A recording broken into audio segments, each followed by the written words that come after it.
Okay, so welcome to another video on triple integrals, and today we're going to be looking at a more complicated example of triple integration with Cartesian coordinates. So let's look at the function f of x, y, and z. Let's say this is equal to xy, and let's say that we want to integrate this within the volume E that is defined by the following constraints. So basically we have z equals to 0, so that's just a constant plane at z equals to 0, and then also the plane z equals to x plus y. So those are our constraints in terms of z, and now we need constraints in terms of y. So let's say we have y of x squared and also y equals to square root of x. So what's the first step in solving this kind of problem? Well, obviously we need to draw a region for y, so we need to draw our xy plane. We start with our xy plane, and what we're going to do is we're going to draw these two functions. So let's start from 0. So x squared is just a parabola. So this is going to be x squared, and this is just going to be a sort of like an inverted parabola. So this would be the same as saying x equals to y squared. So that's just the same kind of parabola, but it is projected along the x-axis. So now these two parabolas are going to intersect, or these two functions rather, are going to intersect at some point here. So we have square root of x. And this is going to be our planar region D. So this is going to serve as some kind of mask that is going to constrain the function or the volume in this z direction. So you can consider these two limits here, these two curves, as being the walls of that volume. Okay, so how do we find that point? Well, the easiest thing to do is to set up an equation that says when the two functions are equal to each other, so basically let's have x squared equals to square root of x, there's gotta be a point or a sequence of points x that is going to be equal to each other, otherwise those two curves would not intersect at any points.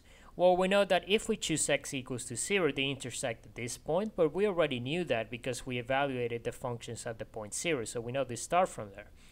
But what's this point here? Well, particularly, we know that these two functions are going to continue like this in some sort of way.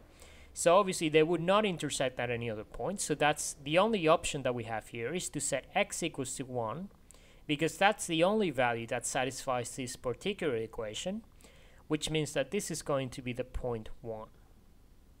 And if we evaluate those two, this is also going to be the point 1. So what we have now is we have set two limits for the x variable. So x is going to go from 0 to 1. And now, to set up the limits for y, we just need to look at which of these two functions lies on top within this region D.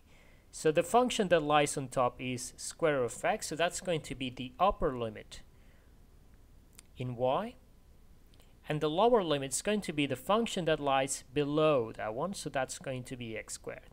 And remember that ordering this is really important, because if you basically set up the limits in the wrong direction, that's going to give you a wrong answer. So it's very important that we define the limits as being these ones.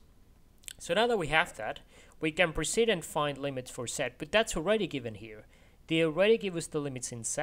So basically what we can do is we can say, well, we know that this is going to be below this function, so obviously this is going to be set from 0 to x plus y. So we could draw this in three-dimensional space, but trying to draw surfaces in three-dimensional space is quite complicated, so it wouldn't actually be very useful. If it is already given in the problem, we can basically see that this is what it is. So now we have our limits for all x, y, and z. We can proceed to integrate this. So to set up our integral, we start with the x limits, so that's going to be 0, 1. Then the y limits, so we're going to have x squared to square root of x.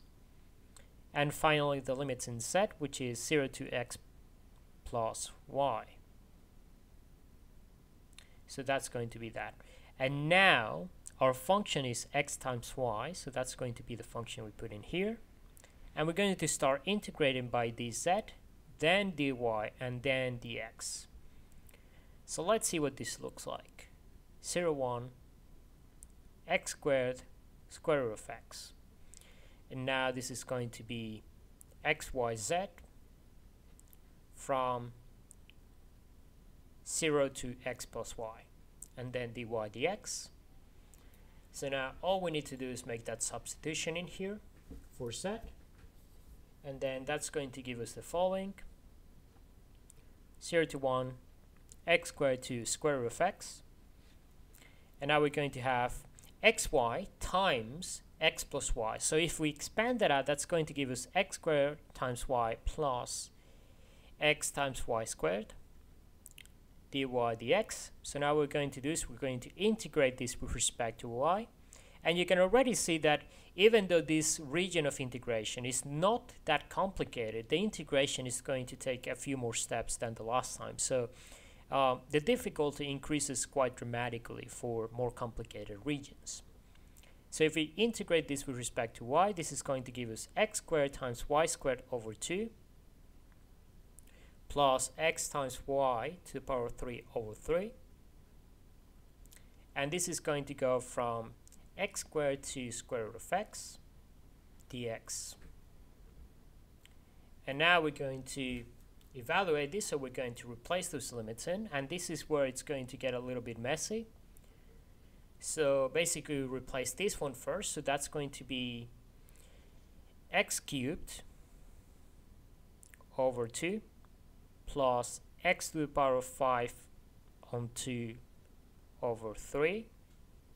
And now we're going to subtract the values evaluated at y equals to x squared, so this is going to be minus x to the power of 6 over 2 minus x to the power of 7 on 3 dx.